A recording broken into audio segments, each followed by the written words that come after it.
Welcome to the High Rankings podcast, brought to you by Dispensary-Growth, the preeminent SEO agency for dispensaries. Each episode will dive into the world of search engine optimization for cannabis dispensaries. We'll discuss the latest strategies and tactics to help your dispensary rank higher on search engines and attract more patients and customers. So whether you're a seasoned pro or just starting out, join us as we explore how to maximize your online presence and stay ahead of the competition in the rapidly growing cannabis industry. Hello. Welcome back to another episode of the High Rankings podcast. We are back from our little trip up to Savannah. And this week, we're going to be talking about 4 SEO wins that every dispensary should be leveraging for immediate impact, or as immediate impact as SEO will give you, because nothing is ever completely immediate with SEO. It does take a little bit of time for rankings to improve. But before we dive into that, we can talk about our fun little getaway up to Savannah. Also, what episode are we on? 76. Bam. Okay. Boom. All right. Well, let's dive into Savannah. I came home from Savannah with 10 books. Ooh. Yeah, I went 10. I to didn't know a few that. different stores. Yeah. So I had gone to 2 bookstores on my way in and bought a couple of books or a few books. And then on Friday, I got up early, basically before anything was open. And I parked really close to the Mercer House, which if anybody is interested, we actually saw it on our tour the day before, but it's the house from the book Midnight in the Garden of Good and Evil, where he talks about the murder that happened like recently. Well, recent, as in 300 years or something. No, when did it? I can't remember when the murder was. 80s and something, with Williams, when he got accused of murdering his partner, not partner like boyfriend partner, but like partner in business. Anyway, so I parked near the Mercer House and I just wandered around all the squares because I freaking love the squares. I need a few $1 million so I can buy a house on one of the squares in Savannah, and then I can just go wandering. So I did that, and then I found a really cute coffee shop that's also on one of the squares. That was on, what square was it on? It was on Madison. Yeah, Madison Square, maybe, was the coffee shop. I can't remember. Anyway, so yeah, I think it must have been. So I went and got a coffee and a bagel, which I haven't eaten a bagel in ages. And then I went and sat in Madison Square, pretty sure it was Madison Square, and had breakfast there.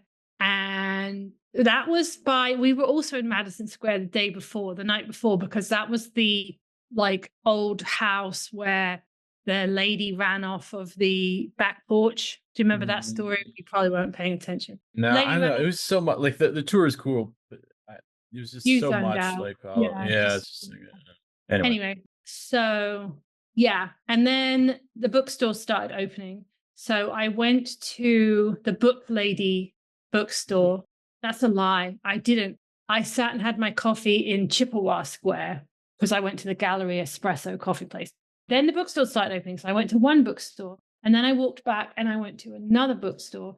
And then I walked back to the Mercer House because I've never toured the Mercer House. And I went and toured the Mercer House. Yeah. And yeah, it was cool. Oh my God. Which takes me to what's vexing me this week. Should I wait or should I do it now? Because it ties with the Mercer House. I can't hold my breath through the whole episode. So Okay.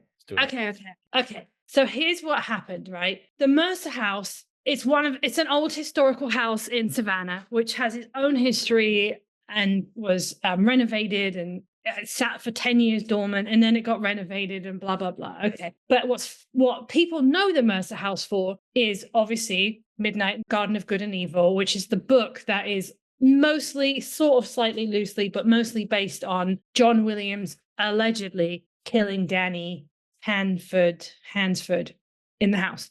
And he had 4 trials and eventually was found not guilty. And then shortly after the last trial, he also died in the house. And people say, oh, he died in the same spot that Danny died. He didn't. He died close by. Doesn't really matter. Anyway, that's what the house is like most famous for these days. And allegedly is haunted.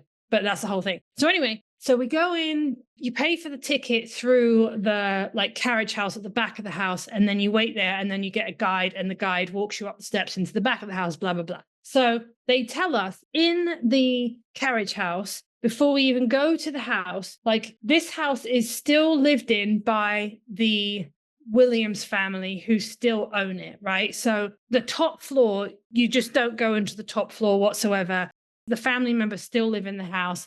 And then at nighttime, after all the tours are done, the family members still use the level of the house that we were touring. Right, because we only toured 1 level. I think there's like 3. I think there's a basement and then whatever. Okay, so basically it's still somebody's house. And as such, the people who have kindly opened up their house to us for us to view have said no photography, right? No pictures, no cameras, please put your phones away. Which kind of was bummed out because I kind of wanted to take a picture of the study, which is, you know, where this murder happened, alleged murder happened. But obviously it's somebody's house and you have to respect their rules. You're in their house. You have to respect their rules. Well, there was this one fucking lady.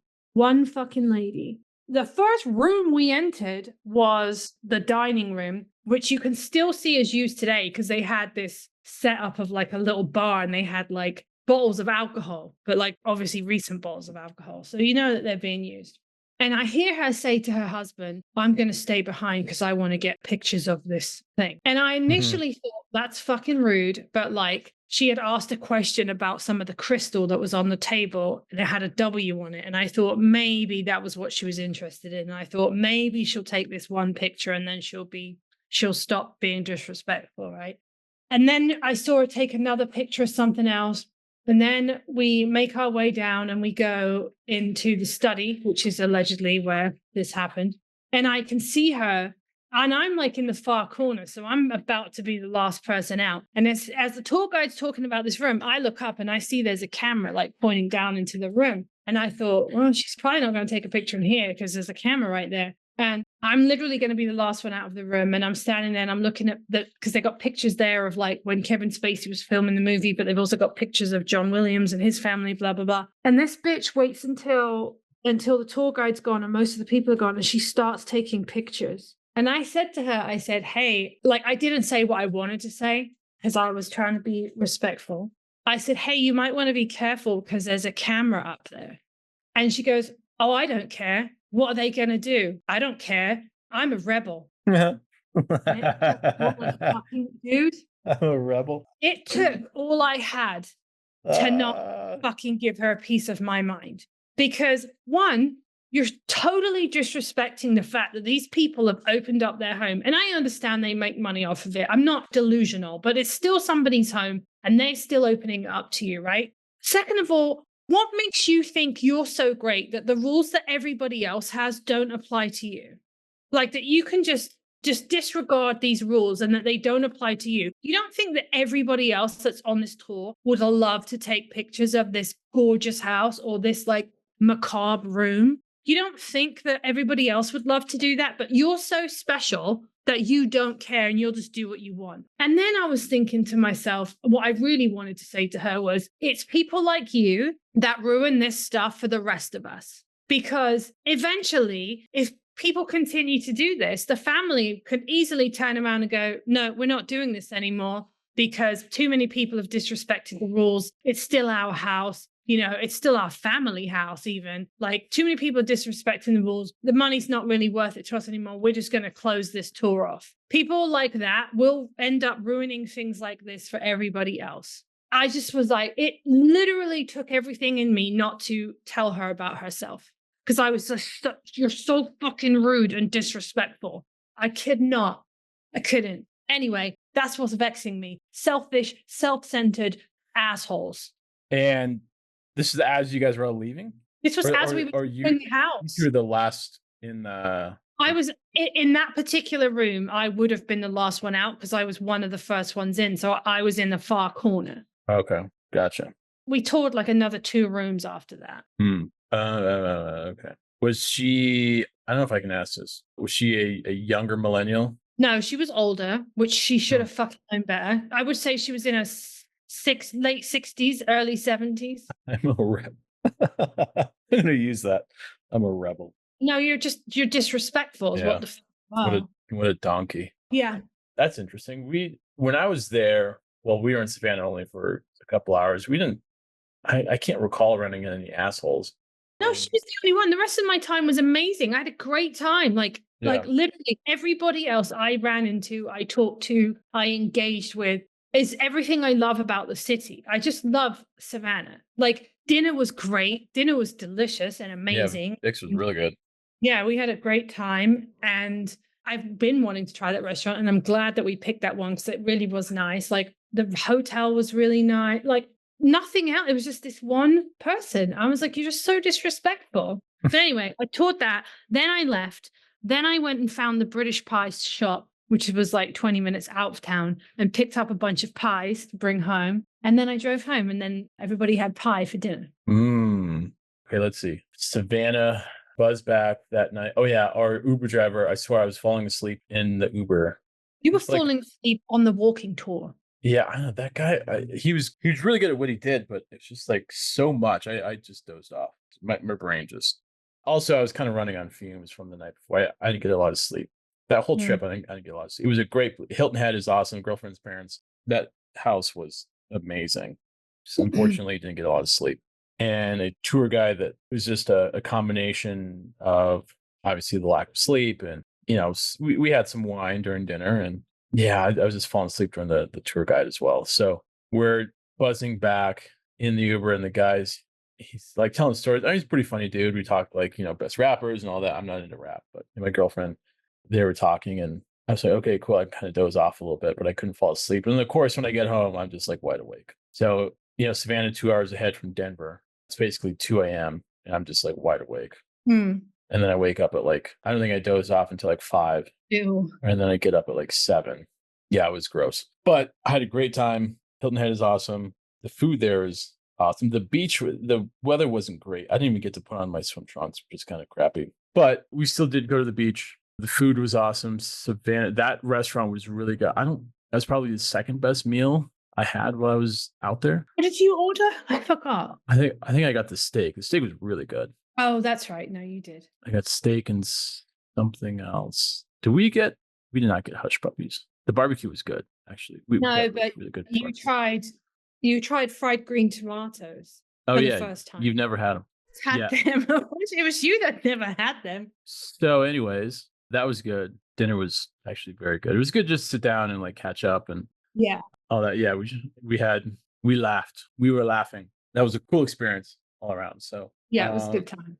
yeah, I Good got back time. Saturday. I was so ready to just get in my bed and just sleep. I'm still not 100. I took a hell of a nap yesterday. I'm still not 100% caught up on sleep. I feel like I can nap right now, but I should be caught up today. So How was Charlotte? Did you enjoy it? yeah, it was cool. The airport was fine. Yeah, Charlotte was cool. Airport? Did you spend your last day in Charlotte or something? Oh yeah, we did. Well, Weddington. It's just outside. So we went to brunch. That girlfriend's friend from preschool. She was cool. Yeah, Charlotte's a real pretty city. Home to NASCAR. I do not like that bikers can just ride, as in not motors, bicyclists. Yeah. Like you can just ride in the street, and I fucking hate that. I cannot. And I'd ride my bike around Denver, but I still try and hit sidewalks. And I look kind of weird riding my downhill mountain bike, and these people are on cruisers, just in the middle of the street, a 2-lane street, just you gotta be kidding me. Other than that, it was awesome. Architecture was great. It's a cool town. I went to a really great restaurant there, and I can't remember the name of it, but it was really good. I went years ago. I was working with NASCAR. This was pre our days working together. So before that had gone, because we were doing something in NASCAR. But I liked it. I think it was pretty cool. Yeah, it was cool. Yeah, people are nice. We had a good brunch, and just buzzed back, and just headed to the airport a couple hours early. Yeah, that was that. About a 3-hour plane ride, and good to be home. Good to be in the bed and sleeping again. The sleep is right. Cool. Yeah. And for those of you who don't know, me and Charlie have known each other for a really long time, 10, almost 11 years. And it dawned on me recently because Charlie is a walking, talking human garbage can Shut up, Caswell. who eats like a trash panda. And Mm. it dawned on me really recently that I have purchased and given out as gifts British candy to a lot of people, like my friends or whatever. A couple people that my husband works with at Christmas time, I specifically buy them English candy, whatever. And it dawned on me that I had never, ever given Charlie any. And I don't know if it's just because you can only really send it from Florida at very certain times of the year, obviously because of the heat. But when I went to Savannah, I took him a little gift package, and in said gift package was a ton of different candy bars, and then a framed photo of my dog because he's obsessed. Mhm. So now I just eagerly await the updates on the candy bars. And you've only eaten one, which is surprising because I've seen you destroy M&Ms like it was your last night on earth, peanut M&Ms. And so you've only had one candy bar, but you don't know the name of it. And all you can tell me was it had caramel and peanuts in it. And I'm racking my brain because I can't think for the life of me which one that was. That was really good. I liked it. I dummied it. I'm wondering if it was either a picnic or a boost, but I don't think a boost has peanuts. So maybe it was a wrapper white, primarily white. I think it was, yeah. I think you might have had a picnic. No, because a picnic. I don't know. Anyway, I'll check. I'm going to need you to improve your skills in terms of your review of the candy bars. I will text you. Maybe I'll Slack you. I don't know. We'll see. Maybe I'll email you. He'll send me an email. So yeah, I finally introduced you to some of my food, not all of it, because I don't want to bring a whole bunch of it. But yeah, okay. Anyway. So that was our Savannah trip. I love Savannah. I could go there, and it's only like 5-hour drive too, so it's not bad. But it did rain most of my drive up there and a lot of my drive back, so that was fun. Great times. Okay. Anyway, let's talk about what we're here to talk about, which this week is going to be. What are we talking about? We're talking about SEO. I don't know if you've ever heard of it. Okay, You familiar? Probably not. Okay, so this week's episode is 5 SEO wins that every dispensary should be leveraging for immediate impact. That sounds so serious, doesn't it? Okay. Immediate impact. 5 quick wins you should be doing. Yeah. Which honestly, I think that's a little bit misleading because very rarely is anything like immediate, like right now. Everything does take a little bit of time in terms of ranking and stuff, but as immediate as SEO gets, I suppose, would be a bit more accurate. Yeah, or content. Yeah. Yeah. So why would we need something to be like immediate though? I mean, obviously the obvious answer is revenue, but like outside of that, why would we need something like now? Yeah, maybe you've got maybe it's like early April, 420 is coming up. Maybe it's the holiday season coming up, like maybe right now as we record mid-September. Maybe you got a new product launch, like a new initiative, maybe a new location opening, or just a brand opening. I mean, there's a couple different reasons why, but with SEO, it really is the only, we talk about this all the time, sustainable way to get customers and new customers. Yeah. These are the easiest, air quote, easiest. These are quick wins that you can get. So the first one is internal linking. So if you've got an established website already, if you've got like 10 blogs, hopefully you've got location pages, and maybe you got like a qualifying page or something like that. If you go in and link qualifying page to maybe like a blog page about a strain that can kind of coincide with that, that will absolutely help. Internal linking is like, I would say it's, other than what we're going to talk about next, internal linking is like one of the best ways to just get like things cranking right away. So you can do that by checking your Google Analytics and your Search Console for specific pages. And then you can link from that page to a page that is underperforming. So basically piggybacking it. But when you link it, you have to have contextual relevance in the anchor text. Like, so you can't just... I know we just did it on linking, but the way that you just said something made me ask a question in my brain. You know how you said if a page is underperforming, you can link a better page to the underperforming page. So therefore, the better performing page lifts up the underperforming page. Kind of piggybacks it, yeah. So the underperforming page would not ever drag down the better performing page. That's a good point. You'd have to test that. You can A/B test that.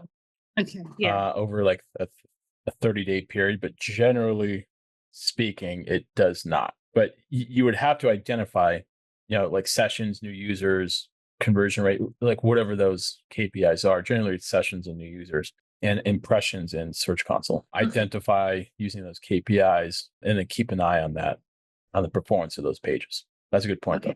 I don't know why I did think about it. I think it was just the way that you worded it. Okay, so internal linking is probably like one of the best things you can do to get a more immediate impact. And you don't need to internally link every single possible opportunity that you have, but you definitely want 3 or 4, depending on the length of the content, internal links, because obviously you're also going to do external links, but you definitely want to, have them and spread them out evenly throughout the piece of content if you can as well. Right. So the underperforming pages and the better performing pages, then you would figure that out using like your Google Analytics, I'm assuming, right? Yeah. And Search Console, yeah. Yeah. And then if you need to, you can A/B test. Exactly. Okay. Next one. Adding content to pages that Google already indexes. Yeah, that's that's what's going to move the needle the most. So let's say you've got a location page, meaning like www.dispensary.com/Colorado dispensary/Denver. That should be structured. And that Denver location page is just like, hey, we're in Denver. We service surrounding areas like Inglewood and like Highlands Ranch and like whatever suburbs. There needs to be more content on that page that answers specific queries in that area. So meaning if that page has already been up for like a number of months, it's not performing, you can go back and add in those proper keywords and backlinks to get that thing ranking because it's already been on Google. And when you add more to it, like you beef it up, it's going to measure those changes in a short amount of time. Google will. Because it's already familiar with the page? Yeah. I mean, you still, exactly, but you still have to submit your sitemap and make sure it's technically sound and everything. So when you add in the content, keywords, maybe a couple images, add in page links as well, like we just talked about. So basically, I'm sorry to interrupt. Google already knows this page is, no, I'm not. Google already knows this page is here and it already knows that this page contains this content, right? So now you go in, you update the content, you maybe change a few links, you add new pictures. So then you go back and you redo the sitemap, which basically says, hey, Google, you already know about this page and you already know what this page is about. But what we've done is we've refreshed the content. We've brought it more up to date. We've optimized a few more links in it. Can you take another look and see if we can rank higher? Exactly. Yeah. Google they'll scrape that page again, but it's just best practice just to resubmit the sitemap on there. Like it's not going to penalize anything, but yeah, it's just refreshing the page, revamping it. So awesome. That's good. And then obviously you can use Google Analytics and Google Search to see the impact that that's had, however many days out, a week out, 2 weeks, 30 days, whatever you can do. Good to know. Exactly. All right. Next, I swear I've said this before and I'll probably die saying it. I think this is one of those things that people don't remember to do. Like, I think it's one of the more forgotten things that people don't place as much importance on, and that is alt text for your images. Yeah, I genuinely think people just don't do it. When your alt text is like, let's say it's a WordPress website and like you're uploading an image, you upload the file name, which should be like a keyword like Denver dispensary. And then the alt text should describe what that image is. And best practice is put the keyword in there. So that's Denver dispensary. And of course, that image should be in that city page I was talking about earlier. So everything in that city page is about Denver, ranking at the city level. And those images should be about Denver. They should describe Denver, should answer queries at that level. But yeah, alt text is a great way to move the needle for a quick win. Okay. All right. And we'll talk about another one. It's the last one on our list. It doesn't mean necessarily that it's the last thing you can do. It's just the last one that we have on our list for today's episode. And that is to leverage one of Charlie's favorite sayings, low-hanging keywords. You like that? Low-hanging fruit. We use it all the time. Low-hanging fruit. Yes. Yeah. So easy wins. Your low-hanging keywords. Like pick off the easy ones. That can be like, well, okay, depending on where your dispo is located. It could be like a small city in Missouri. It could be, strains are, generally speaking, cannabis strains are solid volume, like 20,000 plus. and they're not too difficult to rank for. Generally speaking, of course, it's going to depend on the strain, but those low hanging keywords, you can go in, you can even do like low hanging keywords on quote old content, like we talked about earlier. So it can be, maybe you have like a strain library, and this has happened before. Like we've run into a strain library, but there's only like 2 sentences about like wedding cake strain, but that has such high volume and low KD, keyword difficulty, to rank, that you can go in and just add in, your content in there, and that thing is going to start cranking right away. So because it's low hanging fruit, air quotes, it's going to index faster, and the impact is going to be a short amount of time on your dispensary's website. So generally speaking, strains, there's a couple brands that have like low KD and high volume, like 20,000 plus. But yeah, those transactional keywords like wedding cake near me, or what would be another one? I don't know, purple weed, or like that's got good volume. Those are a great place to start. And then of course, you have to monitor it with Google Analytics and Search Console. And you can also use like SEMrush or Ahrefs to help you identify some of these low-hanging keywords if you're not sure, Yeah, exactly. Yeah. And you should too. Like you should be doing keyword research. You should see what your top 5 selling products are: strains, edibles, concentrates, cartridges, like whatever that is. You should take that into account into your keyword research, and then build around that, and then see where those low-hanging fruit keywords are. Yep. All right. Well, I think that's just about it for that. Again, nothing is going to be immediate. I know we've kind of misled you in that, but as immediate as it can be with SEO and your ranking. But those are things that you can do today that will have an impact very quickly. They don't even need to be super time consuming. You could try it with just one of your content pages, increase some of those links or update some of them, add a little bit more content or change the content. Make sure you've got some alt text on all of your imaging. Double check your low hanging keywords. Just do it on one page and see the impact. Obviously measure it with Google Analytics, Google Search Console, SEMrush, Ahrefs, and see the impact that just that one page has, and then run with it once you've seen it with your own eyes. Because sometimes you got to do it yourself to understand it and see it, and then be like, oh, no, I get it. And continue to do it with more and more content pages. So, all right. Well, that about sums up this episode. Thanks for listening to me drone on about the annoying lady in Savannah. She upset me. Maybe she's doing a podcast right now about like, I was taking pictures and this really annoying lady kept following me around and gave me laser eyes. I just said one thing, and I said it as if I was trying to be on her side, like, hey, there's a camera up there. You might want to watch out, instead of, the fuck are you doing? Anyway, also, we did take a selfie of our trip. Do you think I should post it? Oh, yeah. At the bar, right? Yeah, with you being aggressive and looking like you're going to punch me in the face. I mean, I did want to, but... Okay, I'll post it. You can see it on our Instagram, which incidentally is also where you can follow us, and you can leave us reviews and comments and questions. So definitely check us out on our Instagram. And then also you can find us on YouTube, and you can find us on LinkedIn, and also Spotify and Apple Music, where you should also follow us, subscribe, give us a review, thumbs up, tell us that you love us, all those kind of things. And we'll be back with a whole new episode next week. Peace. And that's a wrap for today's episode of the High Rankings podcast, brought to you by Dispensary-Growth, the preeminent SEO agency for dispensaries. Thank you for tuning in. We hope you found value in the insight and the tips we shared. If you did, please hit that subscribe button. And if you're feeling super generous, we would love it if you left us a review. If there's a specific topic you'd like us to cover in a future episode, or if you have any questions, you can go ahead and find us on LinkedIn or YouTube. We'll see you next time.